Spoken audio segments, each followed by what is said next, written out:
It's now time for Party Chat Sports.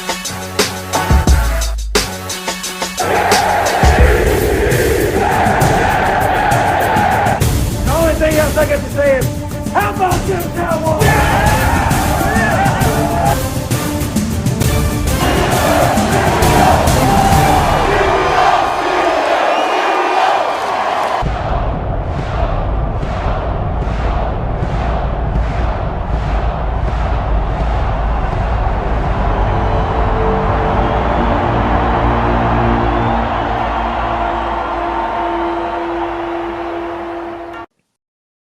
What's up, Party Chat Sports? It's one of your hosts, Caleb Gill, doing a New York Jets mock draft for you today. We are less than a week away from the NFL draft, so I had to get this one out in time for you to be able to digest it and also critique it and see if I'm right, wrong. Let's be honest, most of these personal mock drafts, you're lucky if you get one of your team's picks right. If I can get 1, 2 of these picks right, I'm going to be pretty happy. So, New York Jets mock draft for you today. And before we get into it, you're going to notice, or you probably do notice, that I'm wearing the new jersey. This actually was the jersey I got last year when the New York Jets announced that they were coming back with the legacy throwbacks, and I had to get the Sauce Gardner one. But this week, the Jets finally brought back the actual logo, the good logo, and then brought back the 80s New York Sack Exchange throwbacks as their permanent jerseys. And chef's kiss, absolutely beautiful. Been wanting these for a while, and glad we finally got them. So, with them announcing that they brought these back this week, and them officially having them up for sale, I've already poured a couple bucks into some new merchandise, but I felt like I had to represent. I felt like I had to wear the jersey, and then I'm getting a green Garrett Wilson, and then we'll see how the draft dictates, or how the draft goes. And that's going to dictate what I'm going to do in terms of the black jersey. But enough jersey talk. Just want to address it because it is phenomenal that we finally got these jerseys. But let's get into the draft, speaking of which. And the Jets, they picked 10th overall. That's their first pick that they have in this year's draft. And there's a lot of different directions that they could go. I don't think, as long as you go offense, I don't really think there's a wrong decision here. If you take the best offensive player available, whoever that may be, I think you come away happy. Like, I don't see a lot of... You could go offensive tackle. I'd be happy with that. You could go wide receiver. You could go... my favorite player in this draft, Brock up for Bowers. I think you could go the tight end out of Georgia. There's a lot of different directions you could go here. As long as you don't go defense, most fans will probably be happy or content for the most part. And like I mentioned, offensive line, I know there's some people that are in the camp of, well, if you draft offensive line, they probably won't start right away. Yes. But if you draft offensive line, the argument for that is the Jets suffered how many injuries on the offensive line last year? It's not like Will McDonald, where he's going to rotate in every so often. You don't know how much Will McDonald's going to play as a rookie. There's a good chance that, depending on the offensive lineman that you draft, if you draft him with the 10th overall pick, he's going to play some meaningful snaps. It's really difficult, as high as you may be on guys like Tyron Smith and Morgan Moses, it's difficult to think that all those guys are going to stay healthy for 17-plus games. I say plus because hopefully you're making the playoffs. So you have to have good offensive line depth. We'll see how the Jets address that, because that's kind of that's a weak spot right now. The depth of the offensive line is a little concerning. But also the depth of the offensive weapons. Garrett Wilson, bona fide star. I think he's going to, if Aaron Rodgers is healthy for most of the season, I think Garrett Wilson is going to be in top 5 receiver conversation. I'm not saying he's going to be one of the top 5 receivers for sure, but I think we're going to hear that conversation for him. Next to him, though, what do you have? The Jets went out and drafted Mike Williams, but he's coming off of an injury where he may be ready week 1, but maybe he's not. Maybe he's ready a little bit earlier than that. So you have Garrett Wilson and a injured Mike Williams at the moment, who may not be ready for week 1. We're hoping he is, but he may not be. And then after that, it's ugly. Like, it is brutal. Allen Lazard should not be wide receiver 3 on this team. He should not be in your base starting offense if you're running 11 personnel. And right now he is. The Jets paid him way too much money. They paid the price, and he was just miserable last year. He was terrible. And you could say, well, he didn't have Aaron Rodgers, but if he just... That's not an excuse for the drops and the inconsistency. Not even inconsistency, just flat-out bad play. There's a difference between a receiver that has bad quarterback play and a receiver that's just playing poorly. And he fell in that second camp where he was just playing poorly. Yeah, again, bad quarterback play. But it's maybe he just gave up on the season after Aaron Rodgers got injured, but that doesn't help him. That just makes things worse if that's the type of player he is. But that's a guy I don't even know if I want as my fourth wide receiver on the depth chart, you know? So they got to add weapons at wide receiver. Maybe they go out, add some depth later on. You know there's going to be some May, June, July signings. If it's an MVS that has, you know, that relationship with Aaron Rodgers. If it's OBJ, who the Jets tried bringing in last year. Like, those guys, as depth pieces, I'd rather over Allen Lazard, especially on the cheap. You know, which is where you're probably going to get those. But I think you have to, at some point in this draft, you have to draft a wide receiver. Somewhere between rounds 1 and 7, at least minimum one wide receiver has to be picked in this draft. With all that being said, the two biggest needs, offensive line, wide receiver. Same thing as last year. And I also think the same thing is going to happen where they don't draft either a wide receiver or an offensive lineman with a 10th overall pick.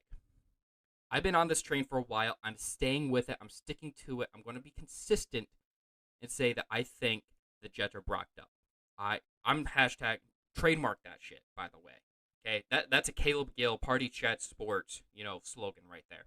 If the Jets draft Brock Bowers, I'm getting that on a shirt. Hold me to that, please, because I would proudly wear that shirt. Brocked up for Bowers with Party Chat Sports merch, right? But jokes aside, the tight end position, and we touched on this a couple different times, where it just, you see tight end and it's almost ugly. It's a turnoff. It's like, why are you spending a top 10 pick on a tight end when you have other needs? Because he's not just a tight end. He is the best weapon outside of Marvin Harrison in this draft, I think. Malik Neighbors may be a little bit better than him in terms of weapon, but that's what he is. You cannot, like, yeah, he's technically on the depth chart everywhere you're going to see tight end. But that's not how he's going to be utilized at the next level. He's going to be utilized as a weapon. He's going to be, if you have Garrett Wilson and Brock Bowers, like, the Jets' tight end room isn't bad either. Like, Tyler Conklin and Jeremy Ruckert, they can get the job done. But you add in Brock Bowers, and you can run 12, 13 personnel and be a threat in the pass game. Like, it really opens up what you can do. And you can line them up in line at tight end in the three-point stance. You can line them up, you know, split out, X, Y, Z, elemental P. It doesn't matter where you put him at in terms of position. He's going to succeed. And one thing that is coming out right now is that a lot of his catches were behind the line of scrimmage. That's not his fault. That's just the scheme that was given to him. But you get the ball in his hands, and he is electric. He just throw the ball in his vicinity. He's going to go up for the pass. He's going to be able to take out some linebackers, safeties. He's going to, and it might take him a minute. But do you think the Lions regret drafting Sam Laporta? No. Yeah, the Kyle Pitts thing is really what, because Atlanta has failed to use him properly throughout his entire career up to this point, that really has turned teams and fans off of drafting a tight end high. But I think Brock Bowers is just a different. He's a beast. That's what he is. He is a beast, man, and there's not much more that I haven't said already that I can say about Brock Bowers. I think whoever drafts him is getting a stud. And I really hope it's the Jets. So, first pick, 10th overall for the Jets. I got them taking Brock Bowers, a tight end out of Georgia. They don't have a second-round draft pick. That went over to the Packers as part of the Aaron Rodgers trade. So, their next pick is in the third round, pick number 72.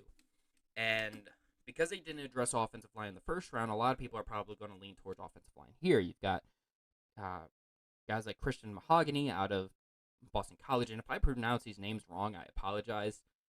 Name pronunciation is not my strong suit. So if I pronounce any of these names wrong, I apologize. But Mahogany out of Boston College. You could go Roger Rosengarten out of Washington. Like, those are kind of, when I was going through this mock draft, I used Pro Football Network as where I was building this mock draft. And when I was going through, those were the two best offensive linemen on the board. I'm like, I really don't know. I really want to go offense here. So, but if we didn't go offense, the Jets still need some interior defensive line help. So, like a Brandon Fisk out of Florida State, or a Colt Bishop, the safety out of Utah. Safety is a need. They brought back Ashton Davis. Chuck Clark's back there, but he's coming off of injury. And then you have Tony Adams, who has been inconsistent. So a safety is needed, I think, at some point here this offseason. They've been able to get away with some mediocre safety play, but if you want to take your defense to the next level, I think they got to shore up safety. So you could go that here. But I decided to go wide receiver because, again, I like scoring points, I like weapons, and I know in order to score points, you have to protect the quarterback. I'm also big on protecting the quarterback, but with what's on the board, I went wide receiver. So my two options were Roman Wilson out of Michigan or Ricky Parcel out of Florida. And I think Roman Wilson's the best receiver on the board here. I'm using Lance Zierlein's analysis for most of these draft picks. He's got good speed. He can stretch down the field, and I want guys that can stretch. I want guys that, good route runners, and, he could work on his route running. Hands, for the most part, are fine. I think here in the third round, there's things that he could do better. But with what's presented, I think he's the best pick here in the third round. And I don't know if he makes it to the third round. Like, there's a good chance the Chargers, if they don't draft a wide receiver in the first round, Jim Harbaugh may try reuniting with Roman Wilson in the second. So there's a good chance Roman Wilson isn't even here, but if he is, I think he's the best receiver on the board. And now you have a core of Garrett Wilson, Mike Williams, Roman Wilson, and then also Brock Bowers. And that starts, on paper, when healthy, starts looking a lot better than what you had last year and even heading into this offseason. So I got Roman Wilson with a third-round pick for the Jets. The Jets have 2 fourth-rounders, and I'm staying with the offensive trend here. I wasn't sure really what to do. The options that were presented to me, again, still need offensive line help. So you could go Brandon Coleman, the guard out of TCU. You could go Zach Zinter, the guard out of Michigan. Mason McCormick out of South Dakota State. But there's a guy that I really want the Jets to draft at some point in this draft. And he's the best. As I was going through this, he's the best at his position left on the board. And I don't know if he would have made it to the next fourth-round pick. So this pick right here is number 111. And the Jets' other fourth-round pick is 134. I don't know if he would have made it that far to 134. So I'm taking him here and rolling the dice on one of those 3 offensive guards that I mentioned being there later in the 4th round. And that guy is quarterback Jordan Travis. Coming off of injury, so he's going to fall. He's going to be probably a day 3 pick. I'll be a little surprised if he's day 2. I think he's going to be day 3. Could have also went Joe Milton here, but there's no way in hell I'm drafting Joe Milton. I think Jordan Travis probably is a second-round pick if he doesn't get hurt. That's not the case. He's going to fall. I think he's got good arm talent. Could probably work on reading the defenses a little bit better, but say what you want about Aaron Rodgers, he's smart. And yeah, it didn't necessarily work for Zach Wilson. There's a whole other list of reasons why pairing Aaron Rodgers and Zach Wilson up just didn't work. I think Jordan Travis, get him in here, get him in the building, let him learn behind both Aaron Rodgers and Tyrod Taylor. That Tyrod Taylor thing is not talked about enough, I don't think. Like, say what you want about some of these quarterbacks. Baker Mayfield, obviously. Justin Herbert, Josh Allen. Like, Tyrod Taylor was the starter in front of those quarterbacks. No, it wouldn't have been Josh Allen because he was in Cleveland. But still, Baker Mayfield. I think he was solid in Cleveland. I think the Browns did him dirty. So, I think,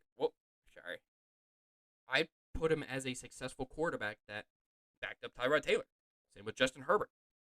Davis Mills, okay, he was fine.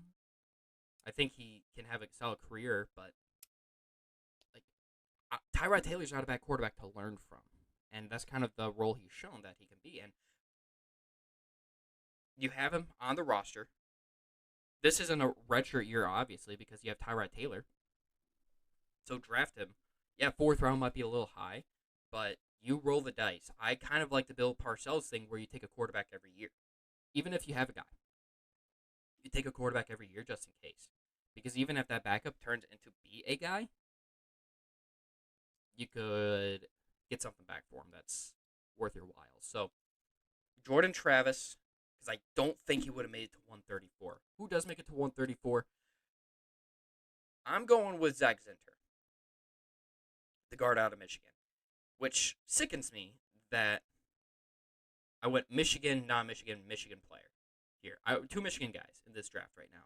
Some of the other options here at this point, Landon Robertson out of Texas A&M, Jalen Wright, the running back out of Tennessee, because the Jets could use, it's not could, they need a backup running back. I think they go the veteran route, though. Defensive tackle, Tyler Davis, and Tyke Smith, the safety out of Georgia. Again, they could use interior defensive line help, safety, so that's why I mentioned those guys. Zach Zinter is the guy, I'm not going to lie, that's the name I recognize the most. And he's another guy that got hurt. So your 2 4th-round draft picks here, if they go this route, they're guys that could turn into quality starters, but you're getting them at value because they got hurt. And you're not asking them to start right away. Yeah, the Jets need depth on the offensive line. And maybe, I don't know how long Zach Zinter's out for, but if you can develop him, you got some good veterans on the offensive line that he can learn behind, like Smith, Moses, even AVT at this point, that he can learn behind, can help develop. I don't really trust the offensive line coach to develop. I will say that. I think Kevin Carter's a bum, but you got some good veterans up front that can help teach him. And I think that's going to prove to be valuable. So, Zach Zinter, kind of a redshirt year. You're not expecting much from him this year, but if he can turn into a starter in the future, that's a win for a 4th-round draft pick. So we've got 2 Michigan guys here. Let's get to the 6th round. They don't have a 5th rounder. They got a 6th rounder, and we're going with offensive line again. Seeing a theme here, a lot of offense in this draft. I'm team offense for this draft. They don't need a lot of defense, and they can develop undrafted free agents. I trust them to do that. I want them to take as many dart throws as they can on the offensive side. So, got them taking another offensive line here. Christian Jones, the tackle out of Texas. Again, dart throw, offensive line here. Some of the other options. Joe Milton's still on the board here. Could go linebacker, Tommy Eichenberg. Could probably develop linebacker, special teams. Safety, Josh Proctor out of OSU. So 2 Buckeyes still on the board there. Keith Randolph Jr. out of Illinois, the defensive tackle. And then Purdue running back Tyron Troy Jr. are some of the options there, but I'm going offensive line. Try throwing. Because I spent so much ammunition on the weapons early in this draft, I want to load up on some offensive linemen here in the late rounds and just see what happens, You got to take your chances where you see fit. And I think later in the draft, if you haven't addressed it already, you got to take those shots here later on day 3. 2 last picks for the Jets. They have, I knew they had Mr. Irrelevant. I didn't realize they had the second to last pick in the draft either. So they have 2 7th-round draft picks. These were just kind of fun. Frank Gore Jr. is a running back that I'm taking here with pick 256 in the 7th round. Name recognition. He's not really a fast guy, but, if you can take Brees off the field on 3rd and short, or those short yardage packages, have him in there as the bruiser, I think that will be okay. It's a 7th-round draft pick, too. So, dart throws. And why not take a guy with a Hall of Famer as a father, right? And then, again, there's certain things I just have to do. I got to take a Toledo guy here. And last year's last pick in the draft, Mr. Irrelevant, was a Toledo guy. So why not have that be the same case again this year? We're going we mentioned him. I mentioned him. We talked about him a little bit on the pod where we talked about our favorite players. Make sure you do go check that out with Drew, Cam, and myself up on the feed at Party Chat Sports. But Dallas Gant is going to be the last pick in the draft. If I have anything to say about it, edge rusher. Salah's going to try adding another edge rusher. Say what you want about the amount of edge rushers the Jets have. Salah wants to hoard every pass rusher that you can get. So he's got length, he's got size, probably a little skinny, could add some muscle. But if there's any defense that can develop him, I think it's Robert Saleh, Jeff Ulbrich, and the defensive coaches that the Jets have. They have a fantastic coaching staff on the defensive side. It's the offensive side that absolutely blows. But on the defensive side, I trust them to develop players. So take a dart throw here. And why not take a Toledo guy? Also, St. John's, so right here from Toledo, actually. And then, yeah. So that's who I've got for my official Jets mock draft. Just a quick run through. We've got Brock Bowers, first round, 10th overall. We got Roman Wilson, third round. Well, then we go quarterback with Jordan Travis in the fourth round, followed by Zach Zinter, and then Christian Jones. So a couple offensive linemen there. And then the last two picks in the draft, Frank Gore Jr., and then Dallas Gant out of the TOL. Make sure you stay tuned to the feed. We're going to try getting another group mock draft in, if we haven't already by the time this recording's up and live. Try getting at least one more mock draft with the group all together. We'll see how that goes. We'll see how accurate we are. Make sure you do. If you haven't been staying tuned to the feed, make sure you go back, rewatch some of our episodes, and stay tuned to the feed the rest of the way. Not just leading up to the draft, but also this off season. Follow us at Party Chat Sports on TikTok. Got some good TikToks up there, so make sure you go like those as well if you haven't viewed them yet. Make sure you follow us on Twitter or X, whatever you want to call it. Technically still twitter.com, so I'm calling it Twitter. It's twitter.com. Just saying. So make sure you go follow us there at Party Chat Sports. Make sure you like, subscribe, share with your friends at Party Chat Sports on YouTube or wherever you get your podcasts. Until next time, let's see how accurate we are with these mock drafts. And happy draft season. Draft is fastly approaching. Cam and I are going to try getting up to Detroit, so if you run into us, make sure that you say hi and that you have listened and like what you see here at Party Chat Sports. But until next time, have a good one.